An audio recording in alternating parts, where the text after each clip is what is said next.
ഓം gum ഗണപതയേ നമഃ. ഓം some സരസ്വത്യേ നമഃ. ഓം ഗും ഗുരുഭ്യോ നമഃ. ഓം ശ്രീ മഹാദേവ്യേ നമഃ. ഓം ശ്രീ ജഗദംബികായൈ നമഃ. ഇന്നത്തെ ഈ സത്സംഗത്തിലേക്ക് ശാക്തേയ ഭക്തരായിട്ടുള്ള എല്ലാ സജ്ജനങ്ങൾക്കും സ്വാഗതമർപ്പിക്കുന്നു. എല്ലാവരുടെയും പാദങ്ങളിൽ നമസ്കരിച്ചുകൊണ്ട് നമുക്ക് ഇന്നത്തെ സത്സംഗത്തിലേക്ക് കടക്കാം.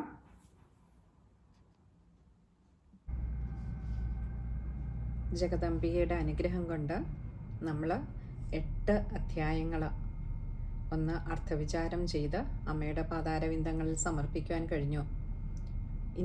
ഇന്ന് നമ്മൾ 9ാമത്തെ അധ്യായത്തിലേക്കാണ് കടക്കുന്നത്. 9ാമത്തെ അധ്യായം നിശുംഭവധമാണ്. നമുക്കറിയാം, നിശുംഭന്മാരെ വധിക്കുന്നതിനുള്ള യാത്രയായിരുന്നു ദേവിയുടെ ഇത്. അതിനിടയിൽ ധൂമ്രലോചനെ വധിച്ചു, ചണ്ഡമുണ്ടാസുരന്മാരെ വധിച്ചു, രക്തബീജനെ വധിച്ചു. ഇനി അടുത്തത് നിശുംഭവധമാണ് 9ാമത്തെ അധ്യായത്തിൽ. നമുക്ക് 1ാമത്തെ ശ്ലോകത്തിലേക്ക് കടക്കാം. രാജോവാച വിചിത്രമിതമാഖ്യാതം ഭഗവൻ ഭവതാ മമ ദേവ്യാശ്ചരിതമാഹാത്മ്യം രക്തബീജവധാശ്രിതം. രാജോവാച, രാജ ഉവാച, രാജാവ് പറഞ്ഞു. എന്ത്? വിചിത്രം ഇതം ആഖ്യാതം. ഈ പറഞ്ഞ ദേവിയുടെ ചരിതം അത്യത്ഭുതം തന്നെയാണ്. ഇത് നമുക്കറിയാം. സുരഥൻ എന്ന് പറയുന്ന മഹാരാജാവ് മഹർഷിയോട് പറയുന്നതാണ്. സുമേധസ് എന്ന് പറയുന്ന മഹർഷിയോട് പറയുകയാണ്, ദേവിയുടെ അങ്ങീ പറഞ്ഞ ചരിതമൊക്കെ അത്യത്ഭുതം തന്നെയാണ്. ഭഗവൻ ഭവതാമമ, അങ്ങ് എന്നോട് പറഞ്ഞു ധരിപ്പിച്ച ഈ ദേവിയുടെ ചരിതമൊക്കെ അത്യത്ഭുതമാണ്. ദേവ്യാശ്ചരിതം ആഹാത്മ്യം രക്തബീജവധാശ്രിതം. അതിവിചിത്രമായിട്ടുള്ളതായ ഈ ദേവിയുടെ ചരിതത്തിൻ്റെ മഹാത്മ്യം അത്യാശ്ചര്യകരം തന്നെയാണ്. പ്രത്യേകിച്ചും ഈ രക്തബീജന്റെ വധം, രക്തബീജവധാശ്രിതം, രക്തബീജന്റെ വധം അത്യത്ഭുതകരം തന്നെയാണ്. ഒരു തുള്ളി താഴെ വീണാൽ അനേകം രക്തബീജന്മാര് ഓരോ തുള്ളിയിൽ നിന്നും ഉണ്ടാകുമെന്നിരിക്കെ ഒരു തുള്ളി പോലും താഴെ വീഴാതെ ദേവി രക്തബീജനെ വധിച്ചത് അത്യത്ഭുതകരമായ ഒരു മഹാത്മ്യം തന്നെയാണ് ദേവിയുടെ ചരിതത്തിലെ. ഇനി അടുത്തത് 2ാമത്തെ ശ്ലോകം നോക്കാം. ഭൂയശ്ചേച്ഛാമ്യഹം ശ്രോതും രക്തബീജേ നിപാതിതേ ചകാര ശുംഭോ യത്കർമ്മ നിശുംഭശ്ചാദികോപന.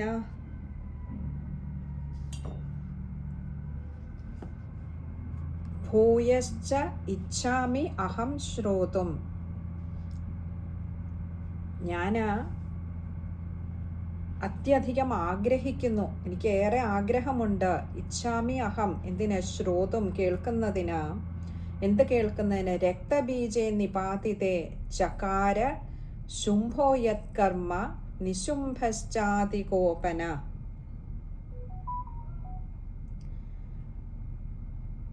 രക്തബീജ നിപാതിതേ, രക്തബീജന്റെ മരണത്തിന് ശേഷം ചകാര ശുംഭോ യത്കർമ്മ,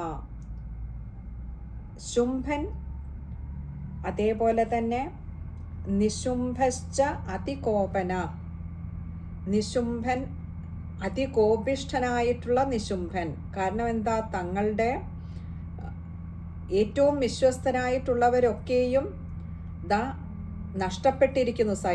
ഏറെ സൈന്യത്തെ നഷ്ടപ്പെട്ടിരിക്കുന്നു, സേനാധിപന്മാരെ നഷ്ടപ്പെട്ടിരിക്കുന്നു. ഏറെ സവിശേഷതകൾ ഉണ്ടായിരുന്ന രക്തബീജനെ വധിച്ചിരിക്കുന്നു ദേവി. ഇങ്ങനെ വന്നപ്പോൾ നിശുംഭൻ അതികോപിഷ്ഠനായി തീർന്നു. ശുംഭനും അതുപോലെ തന്നെ. അങ്ങനെയുള്ള അവർ രണ്ടുപേരും യത് കർമ്മ ചകാര, അവരെന്താണ് പിന്നീട് ചെയ്തത് എന്നറിയുവാൻ എനിക്ക് ആഗ്രഹമുണ്ട്. ഋഷിരുവാച, അതിന് ഋഷി മറുപടി പറയുകയാണ്. ചകാര കോപമതുലം രക്തബീജേ നിപാതിതേ ശുംഭാസുരോ നിശുംഭശ്ച ഹതേഷ്വന്യേഷു ചാഹവേ. ചകാര കോപമതുലം രക്തബീജേ നിപാതിതേ, രക്തബീജൻ നിപതിച്ചു എന്നറിഞ്ഞപ്പോൾ അതിയായ കോപമുണ്ടായിട്ട് ശുംഭാസുരോ നിശുംഭശ്ച, ആ ശുംഭനും നിശുംഭനും ഹതേഷു അന്യേഷു ചാഹവേ, ഹതേഷു അന്യേഷു ച ആഹവേ. ഹതേഷു എന്ന് പറഞ്ഞാൽ ഇവിടെ രക്തബീജനെ മാത്രമല്ല വധിച്ചത്, ഒരു രക്തബീജന്റെ ഓരോ തുള്ളി രക്തത്തിൽ നിന്നുമുണ്ടായ എല്ലാ രക്തബീജന്മാരെയും വധിച്ചു. തന്നെയുമല്ല, മറ്റുള്ള സൈന്യത്തെ മുഴുവൻ നശിപ്പിച്ചിരിക്കുന്നു ഈ ദേവി. അതുകൊണ്ട് തന്നെ രക്തബീജനെ വധിച്ചതിൻ്റെ മാത്രം കോപമല്ല, അങ്ങനെ കോപം അതിൻ്റെ മൂർധന്യാവസ്ഥയിൽ നിൽക്കുകയാണ് ഇപ്പോൾ ശുംഭനും നിശുംഭനും. അവര് തുല്യതയില്ലാത്ത വിധത്തിലുള്ള കോപം, അതുലം എന്നാ പറഞ്ഞത്, തുല്യതയില്ലാത്ത വിധത്തിലുള്ള കോപിഷ്ഠന്മാരായി തീർന്നു. ഇനി 4-ാമത്തെ ശ്ലോകം നോക്കാം. ഹന്യമാനം മഹാസൈന്യം വിലോക്യാമർഷമുദ്വഹൻ അഭ്യഥാവൻ നിശുംഭോധ മുഖ്യയാസുരസേനയാ. ഹന്യമാനം മഹാസൈന്യം, തൻ്റെ മഹാസൈന്യത്തെ ദേവി കൊലപ്പെടുത്തിയതായി വിലോക്യ അമർഷം ഉദ്വഹൻ, വിലോക്യ കണ്ടിട്ട് അമർഷം ഉദ്വഹൻ അത്യധികം കോപത്തോടുകൂടി അഭ്യഥാവൻ നിശുംഭോധ, അഭ്യഥാവൻ നിശുംഭ അധ, തൻ്റെ ആ നിശുംഭൻ അത്യധികം കോപിഷ്ഠനായി തീർന്ന നിശുംഭൻ തന്നെ അഭ്യഥാവൻ പുറപ്പെട്ടു. എന്തിന്? മുഖ്യയാ അസുരസേനയ, തൻ്റെ മുഖ്യമായിട്ടുള്ള ആ അസുരസേനയെല്ലാം കൂട്ടിക്കൊണ്ട് നിശുംഭൻ തന്നെ ഇനിയും പുറപ്പെടുകയായി. എന്താ? തൻ്റെ സൈന്യത്തെയൊക്കെ വധിച്ച, തൻ്റെ പ്രിയപ്പെട്ടവരെയൊക്കെ ഇല്ലാതെയാക്കിയ രക്തബീജനെയും രക്തബീജനിൽ നിന്നുണ്ടായ അനേകം രക്തബീജന്മാരെയും കോടാനുകോടി സൈന്യത്തെ നശിപ്പിച്ച ആ സ്ത്രീയോട് ഇനി താൻ തന്നെ നേരിട്ട് ഏറ്റുമുട്ടാൻ പോവുകയാണ്. അങ്ങനെ നിശുംഭൻ തൻ്റെ പ്രധാന സൈന്യത്തെയൊക്കെ തയ്യാറാക്കിക്കൊണ്ട് എളുപ്പം പുറപ്പെടുകയാണ്. 5-ാമത്തെ ശ്ലോകം. തസ്യാഗ്രതസ്തഥാ പൃഷ്ഠേ പാർശ്വയോശ്ച മഹാസുര സന്ദഷ്ടോഷ്ഠപുടാഃ ക്രുദ്ധാ ഹന്തും ദേവീമുപായയു. തസ്യാഗ്രതസ്തഥാ പൃഷ്ഠേ, തസ്യ അഗ്രത തഥാ, ആ നിശുംഭന്റെ യുദ്ധത്തിനായിട്ടുള്ള പുറപ്പാട്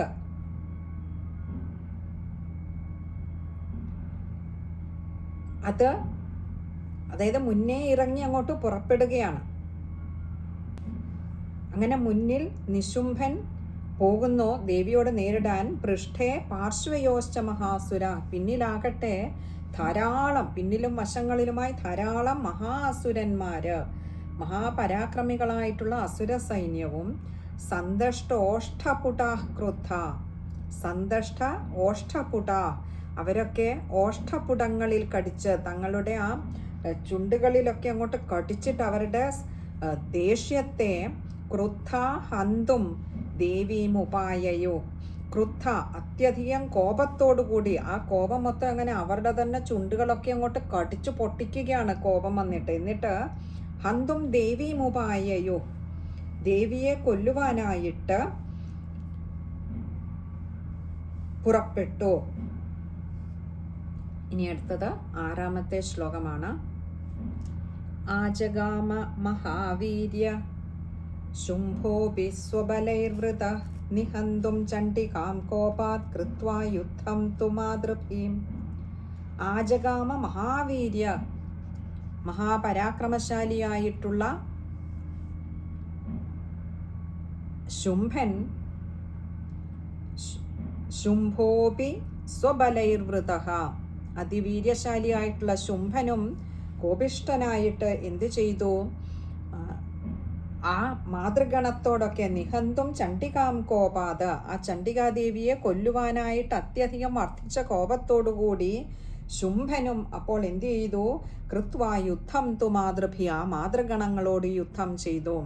അതായത് ആദ്യം ചാടിപ്പുറപ്പെട്ടത് നിശുംഭനാണ്. ശുംഭനും അടങ്ങിയിരുന്നില്ല, പിന്നാലെ തൻ്റെ സൈന്യവുമായും പുറപ്പെട്ടു. എന്നിട്ട് ആ ശുംഭ നിശുംഭന്മാർ രണ്ടുപേരും കൂടി ചേർന്ന് ആ മാതൃഗണങ്ങളോടെല്ലാം ഏറ്റുമുട്ടി. രണ്ടുപേരും അതികോപിഷ്ഠരായിരുന്നു. അതിബലവാന്മാരാണ്, അതിവീര്യവാന്മാരാണ്, അതികോപിഷ്ഠരുമാണ്. അതുകൊണ്ട് തന്നെ ആ ദേവിയിലേക്ക് ഏൽപ്പിക്കാൻ പുറപ്പെടുന്ന പ്രഹരത്തിൻ്റെ ആഘാതവും അത്രമാത്രം വലുതായിരിക്കും.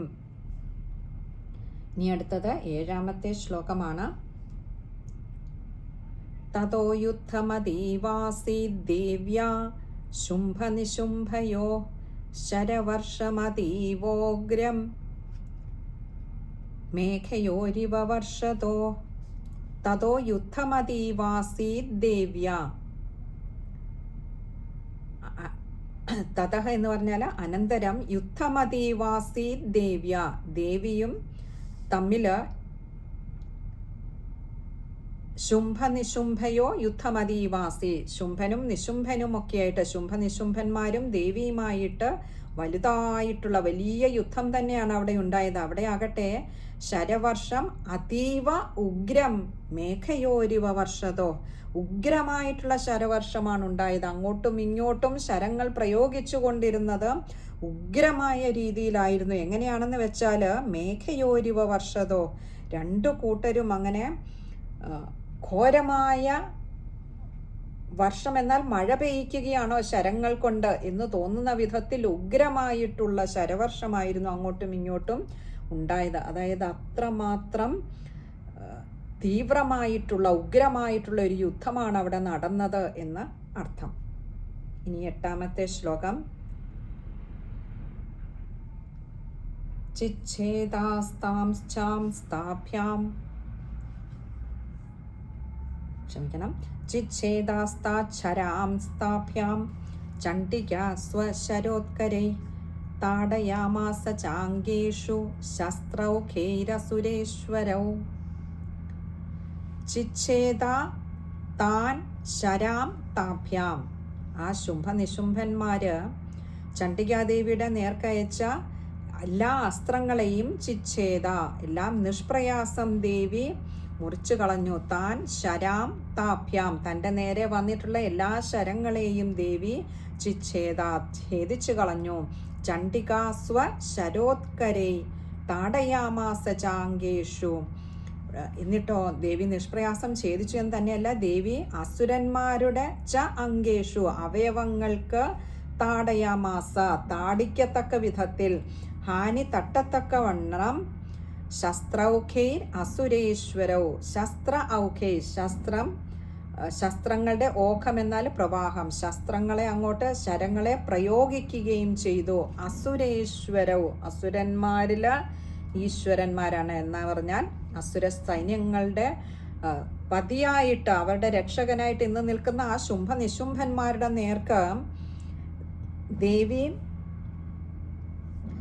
അവരുടെ അവയവങ്ങൾക്കൊക്കെ കാര്യമായ ക്ഷതമേൽക്കത്തക്ക വിധത്തിൽ ഉഗ്രമായ ശരങ്ങൾ ധാരാളമായി പ്രയോഗിക്കുകയും ചെയ്തു. അതേസമയം ശുംഭനിശുംഭന്മാരും അവരുടെ സൈന്യവും തൻ്റെ നേർക്ക് തൊടുത്തുവിട്ട ശരങ്ങളെ ദേവി നിഷ്പ്രയാസം ഛേദിച്ചു കളയുകയും ചെയ്തു. ഇനി അടുത്തത് 9ാമത്തെ ശ്ലോകമാണ്. നിശുംഭോ നിശിതം ഖഡ്ഗം ചർമ്മചാദായ സുപ്രഭം അതാടയന്മൂർധനി സിംഹം ദേവ്യാ വാഹനമു ഉത്തമം. നിശുംഭോ നിശിതം ഖഡ്ഗം, അതിനുശേഷം നിശുംഭൻ എന്താ ചെയ്തത്? നിശിതം ഖഡ്ഗം, തൻ്റെ ഏറ്റവും മൂർച്ചയോട് കൂടിയതായിട്ടുള്ള ഖഡ്ഗം എന്നാൽ വാള്. ചർമ്മ ച ആദായ സുപ്രഭം, സുപ്രഭം ഏറ്റവും മൂർച്ചയുള്ളത് മാത്രമല്ല വളരെയേറെ പ്രകാശിക്കുന്നത്, അതായത് അത്രയും തിളങ്ങുന്ന ശോഭിക്കുന്നതായിട്ടുള്ള തൻ്റെ വാളും അതുപോലെ ചർമ്മജാതായ വാളും പരിചയം എടുത്തുകൊണ്ട് അതാടയൻ മൂർധ്നി സിംഹം, അതാടയൻ താടിച്ചു അല്ലെങ്കിൽ ഉപദ്രവിച്ചു, വാളും പരിചയമൊക്കെ എടുത്തുകൊണ്ട് പോയിട്ട് ആ നിശുംഭൻ താടിച്ചു അല്ലെങ്കിൽ മുറിവേൽപ്പിച്ചു. ആരെ? മൂർധ്നി സിംഹം, സിംഹത്തിൻ്റെ മൂർധാവിങ്കൽ തന്നെ വെട്ടി. ദേവ്യ വാഹനമുത്തമം, ആ ചണ്ഡികാദേവിയുടെ വാഹനമായിട്ടുള്ള, അത് പറഞ്ഞു, ഉത്തമമായ വാഹനമാണ് ദേവിയുടെ സിംഹം എന്ന് പറയുന്നത്. എന്ന് പറഞ്ഞാൽ ദേവിക്ക് നമ്മളിപ്പോൾ ഇത്രയും ദേവിയുടെ മാഹാത്മ്യങ്ങൾ, ചരിതങ്ങൾ കണ്ടപ്പോൾ നമ്മൾ കണ്ടിരുന്നു, ഒരു പക്ഷേ ആ യുദ്ധത്തിൽ ദേവിയേക്കാൾ കൂടുതൽ ഇറങ്ങിപ്പോയി അസുരന്മാരെ യുദ്ധം ചെയ്ത് തോൽപ്പിച്ചത്, പിടിച്ചു ഭക്ഷിച്ചതൊക്കെ ഈ സിംഹമായിരുന്നു എന്ന് കണ്ടു. അപ്പോൾ അങ്ങനെ ദേവിക്ക് ഏറ്റവും ഉത്തമമായിട്ടുള്ള വാഹനമായ ആ സിംഹത്തിൻ്റെ മൂർധാവിങ്കൽ തന്നെ തൻ്റെ തിളങ്ങുന്നതും ഏറ്റവും മൂർച്ച കൂടിയതുമായ വാളും പരിചയം എടുത്തുകൊണ്ട് വന്ന നിശുംഭൻ വെട്ടി പരിക്കേൽപ്പിച്ചു. ഇനി 10ാമത്തെ ശ്ലോകമാണ്.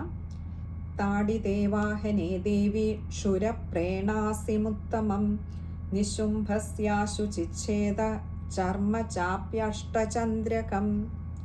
താടിതേ വാഹനേ ദേവി, ഭഗവതിയുടെ വാഹനമായിട്ടുള്ള ആ സിംഹത്തെ ദ്രോഹിച്ചപ്പോൾ അല്ലെങ്കിൽ വാളുകൊണ്ട് വെട്ടിയപ്പോൾ ക്ഷുരപ്രേണാസിമുത്തമം, അങ്ങനെ തൻ്റെ വാഹനത്തിന് മുറിവേറ്റു എന്ന് മനസ്സിലാക്കി കഴിഞ്ഞ ദേവി തൻ്റെ ആ ഒരു ക്ഷുരപ്ര എന്ന് പറയുന്ന ഏറ്റവും ഉത്തമമായിട്ടുള്ള തൻ്റെ ആ ഒരു വിശേഷമായ അസ്ത്രത്തെ, പ്രേണാസിം ഉത്തമം നിശുംഭസ്യാശു ചിച്ഛേദ, ആ നിശുംഭൻ്റെ നേരെ വാളും, അസി എന്ന് പറഞ്ഞാൽ വാളാണ്, ക്ഷുരപ്രേണാസിം ഉത്തമം, ക്ഷുരപ്ര എന്ന് പറയുന്ന ദിവ്യമായിട്ടുള്ള ആയുധവും അതുപോലെ തന്നെ വാളും ഒക്കെയായിട്ട്